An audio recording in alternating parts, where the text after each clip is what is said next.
What is DeFi 2.0 and why does it matter? DeFi 2.0 is a movement of projects improving on the problems of DeFi 1.0. DeFi aims to bring finance to the masses but has struggled with scalability, security, centralization, liquidity, and accessibility to information. DeFi 2.0 wants to combat these and make the experience more user-friendly.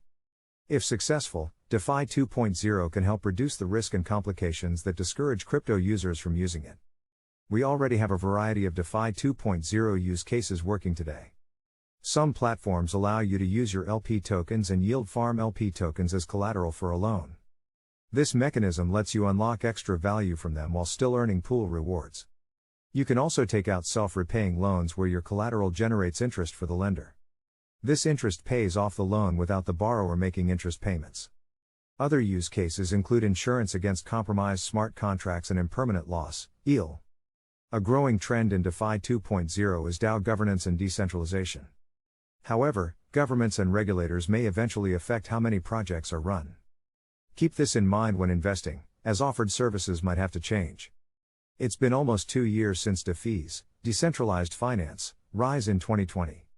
Since then, we've had incredibly successful DeFi projects like Uniswap, a decentralization of trading and finance, and new ways to earn interest in the crypto world. But just like we experienced with Bitcoin, BTC, there are still problems to solve in such a new field. As a response, the term DeFi 2.0 has become popular to describe a new generation of DeFi decentralized applications, dApps. As of December 2021, we're still waiting for the full flood of DeFi 2.0, but we can already see its beginnings.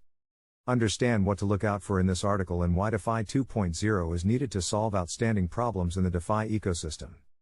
What is DeFi 2.0? DeFi 2.0 is a movement trying to upgrade and fix the problems seen in the original DeFi wave.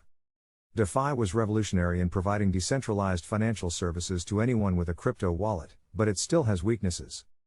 Crypto has already seen this process with second-generation blockchains like Ethereum, ETH, improving on Bitcoin. DeFi 2.0 also will need to react to new compliance regulations that governments plan to introduce, such as KYC and AML. Let's look at an example. Liquidity pools, LPs, have proved hugely successful in DeFi, as it allows liquidity providers to earn fees for staking pairs of tokens. However, if the price ratio of the tokens changes, liquidity providers risk losing money, impermanent loss. A DeFi 2.0 protocol could provide insurance against this for a small fee. This solution provides a greater incentive to invest in LPs and benefits users, stakers, and the DeFi space as a whole. What are the limitations of DeFi? Before going deeper into DeFi 2.0 use cases, let's explore the problems it's trying to resolve. Many of the issues here are similar to the problems blockchain technology and cryptocurrencies face in general. 1. Scalability. DeFi protocols on blockchains with high traffic and gas fees often provide slow and expensive services. Simple tasks can take too long and become cost inefficient. 2. Oracles and third-party information. Financial products depending on external details need higher quality oracles, third-party sources of data. 3. Centralization. An increasing amount of decentralization should be a goal in DeFi. However, many projects still don't have DAO principles in place. 4. Security. Most users don't manage or understand the risks present in DeFi. They stake millions of dollars in smart contracts that they don't fully know are safe. While there are security audits in place, they tend to become less valuable as updates occur. 5. Liquidity. Markets and liquidity pools are spread across different blockchains and platforms, splitting liquidity. Providing liquidity also locks up funds and their total value. In most cases, tokens staked in liquidity pools can't be used anywhere else, creating capital inefficiency. Why does DeFi 2.0 matter? Even for hodlers and experienced crypto users, DeFi can be daunting and challenging to understand. However, it aims to lower barriers to entry and create new earning opportunities for crypto holders. Users who might not get a loan with a traditional bank might do with DeFi. DeFi 2.0 matters because it can democratize finance without compromising on risk. DeFi 2.0 also attempts to solve the problems noted in the previous section, improving the user's experience. If we can do this and provide better incentives, then everyone can win. DeFi 2.0 use cases. We don't have to wait for DeFi 2.0 use cases.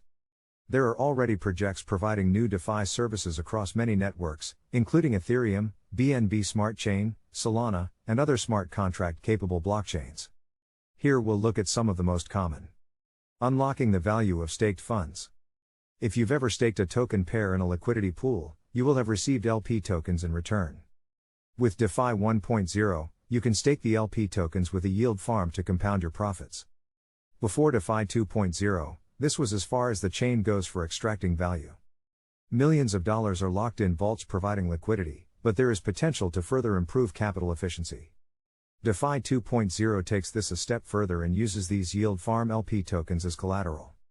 This could be for a crypto loan from a lending protocol or to mint tokens in a process similar to MakerDAO, DAI.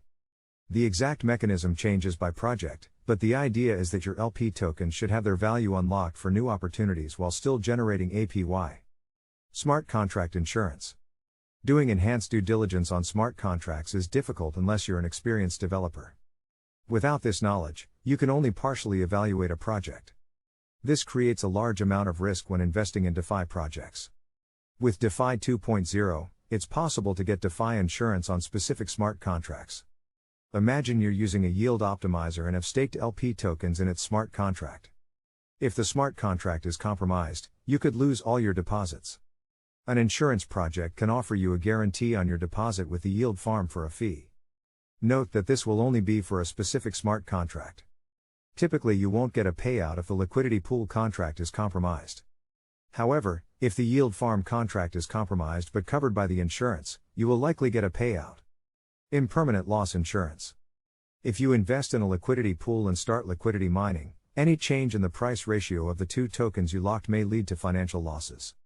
This process is known as impermanent loss, but new DeFi 2.0 protocols are exploring new methods to mitigate this risk. For example, imagine adding one token to a single-sided LP where you don't need to add a pair. The protocol then adds their native token as the other side of the pair.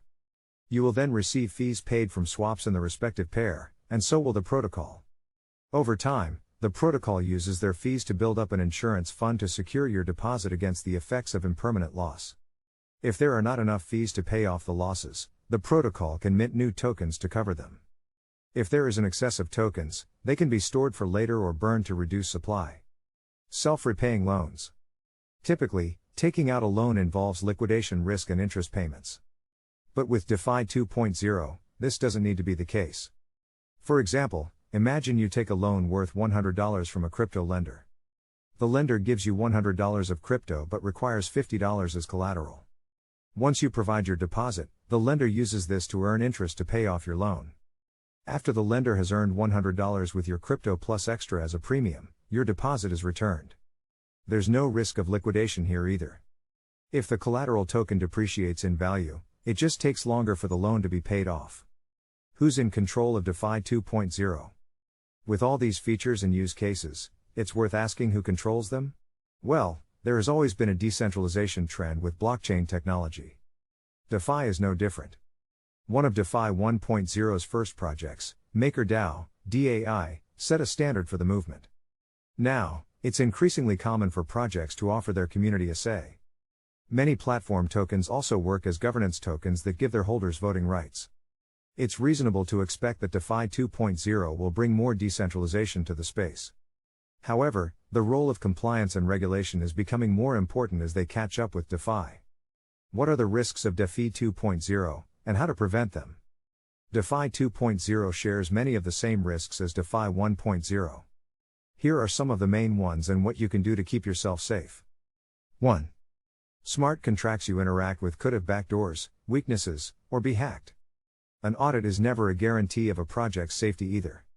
Do as much research as possible on the project and understand that investing always involves risk. 2. Regulation could affect your investments. Governments and regulators worldwide are taking an interest in the DeFi ecosystem. While regulation and laws can bring security and stability to crypto, some projects may have to change their services as new rules is created. 3. Impermanent loss. Even with EEL insurance, it still is a large risk for anyone who wants to get involved with liquidity mining. The risk can never be totally minimized. 4. You may find accessing your funds difficult. If you are staking through a DeFi project's website UI, it might be a good idea to locate the smart contract on a blockchain explorer as well. Otherwise, you won't be able to withdraw if the website goes down. However, you will need some technical expertise to interact directly with the smart contract. Closing thoughts. While we already have many successful projects in the DeFi space, we're yet to see the full potential of DeFi 2.0. The topic is still complicated to most users, and no one should use financial products they don't fully understand. There is still work to be done in creating a simplified process, especially for new users. We've seen success in new ways to reduce risk and earn APY, but we'll have to wait and see if DeFi 2.0 fully delivers on its promises.